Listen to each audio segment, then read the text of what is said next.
Friends, आज मैं आपको सुनाने जा रही हूँ एक छोटी सी कहानी। एक समय की बात है, एक भील पुत्री का विवाह निश्चित हुआ और भील जनजाति में प्रथा थी कि शुभ कार्य से पहले वह निर्दोष जानवरों की बलि देते थे।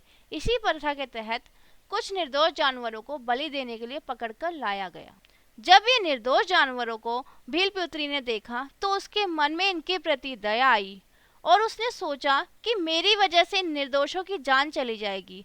बहुत देर तक सोचने के बाद उसने ये निश्चय किया कि अगर मैं ये घर छोड़कर चली जाऊं तो ना ही मेरी शादी होगी और ना ही निर्दोष जानवरों की जान जाएगी। वह ये भली बातें जानती थी कि मैं दोबारा कभी भी इस घर में नहीं आ सकती।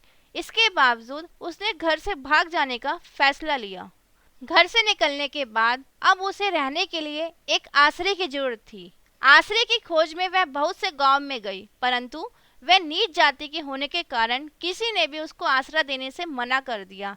वह भटकते भटकते मतंग ऋषि के आश्रम में पहुंची और मतंग ऋषि को अपना सारा वाक्य बताया। इसके पश्चात मतंग ऋषि ने उन्हें आश्रय देने का वचन दिया, परंतु ऋषि की इस दरियादिली से सभी ऊंची जाति वालों को आपत्ति थी।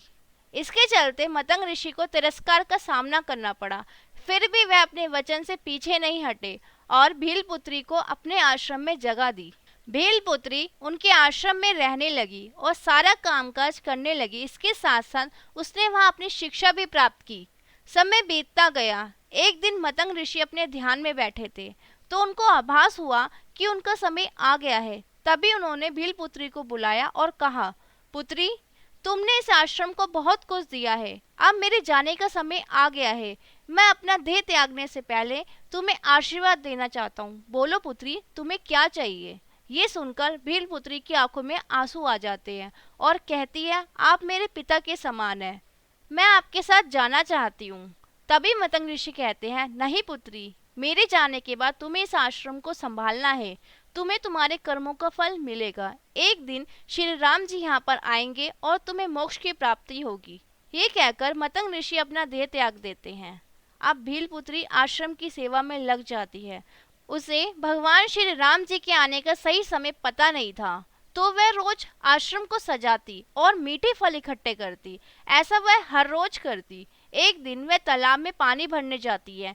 वहाँ ऋषि तपस्या कर रहे होते हैं। तभी ऋषि भील पुत्री को देख लेते हैं और कहते हैं, तू नीच जाति की है, तेरी वजह से तालाब गंदा हो गया है, और उसका तिरस्कार करते हैं और ऋषि पत्थर उठाकर उस पर फेंकते हैं। भील पुत्री को पत्थर लग जाता है और उसका रक्त तालाब में गिर जाता है और सारा तालाब रक्त से भर जाता है। ये देखकर ऋषि को और गुस्सा आता है और वह भील पुत्री को अनाप शनाप बोलने लगती है।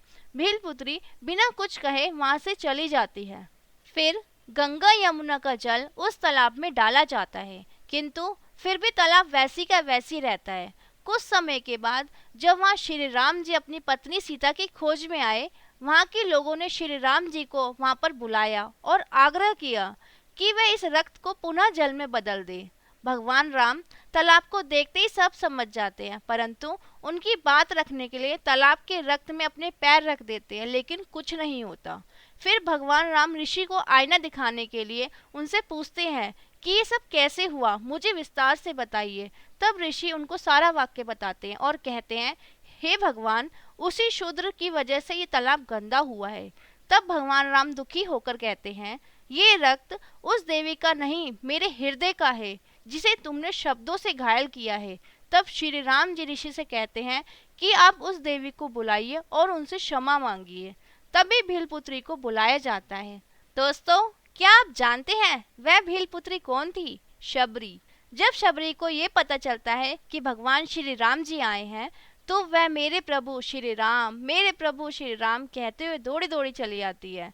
जब वह तालाब के पास पहुंचती है, उसके पैरों की धूल उस तालाब में चली जाती है और तालाब का सारा रक्त पुनः जल में बदल जाता है। दोस्तों, क्या आप इस कहानी के बारे में पहले से जानते थे? कमेंट में जरूर बताइएगा। जय श्री राम।